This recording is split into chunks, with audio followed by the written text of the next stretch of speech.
मुर्शिद चवंदा आहिनि त पुट ऐं घोड़ा ॾिंगा भला। जलाल चांडियो बि ॾिंगो फ़नकार हुयो जंहिं असल राग ॻायो निज सिंधी लहजे में।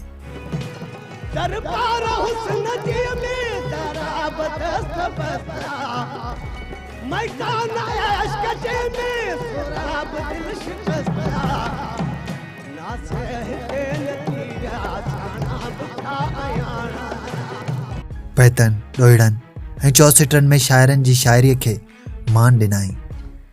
लतीफ़ सचल कलंदर जे पधर में हर साल हाज़िरी भरींदड़ ऐं हर माण्हूअ खे मान ॾींदड़ जलाल चांडियो राग जो बादशाह बि हुयो जंहिंखे ट्रिब्यूट ॾिजे पर लफ़्ज़ी थोरा आहिनि। पर तारीख़ जो हिकु यादगार वाक़ियो आहे त जॾहिं मिर्ज़ा जानी बेग जॾहिं सिंध जो हुकुमरान हुयो त अकबर बादशाह उनखे ख़ान ख़ानान हथां बदिराए दिल्ली दरबार खणायो वियो। राति जो तानसीन जे राग जी महफ़िल लॻी।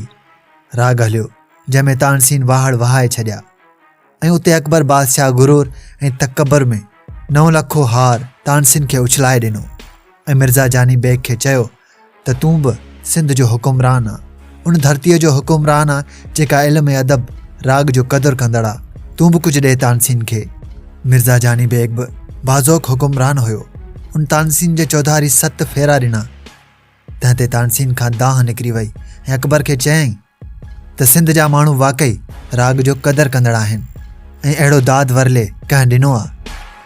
सिंध दाद ॾींदड़ ऐं क़दुरु कंदड़नि जो देस आहे जंहिं जलाल चांडे खे बे इंतहा इज़त ॾिनी। तॾहिं चऊं था त जलाल चांडियो केरु सॾाए ऐं केरु न खेसि सुञाणे।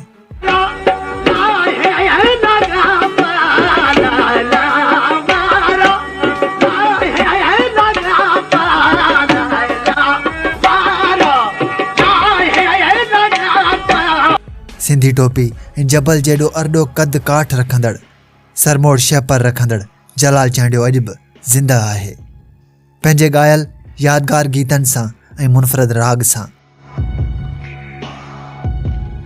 जलाल चांडियो बिल्कुलु ॾिंगो फ़नकार हुयो जंहिं राग सां सिंध जे पाड़ेसरी ख़िते जे कवाली टाइप राॻियनि ऐं खेलवी जा ट्रपड़ हितां गोल कराया ऐं मुख़्तसिर अरसे में सिंध जी वाहण वस्तीअ में छाइजी वियो।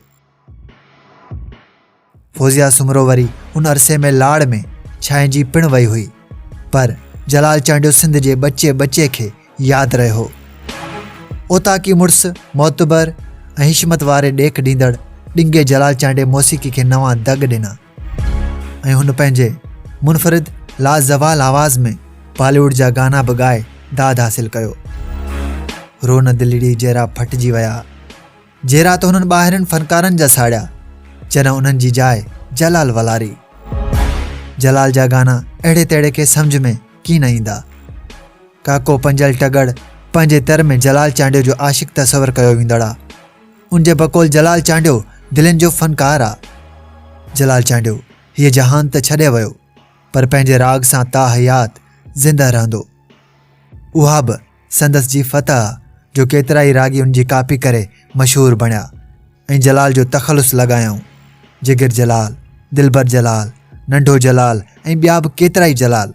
बहरहाल जलाल तुंहिंजा दीवाना बेशुमार, जलाल तुंहिंजा चाहींदड़ बेशुमार। सिंधी राग जी दुनिया जो ही मुनफ़रिद फ़नकार मौसीक़ीअ जे आसमान ते वीनस सितारे मिसल चमकंदड़ आहे।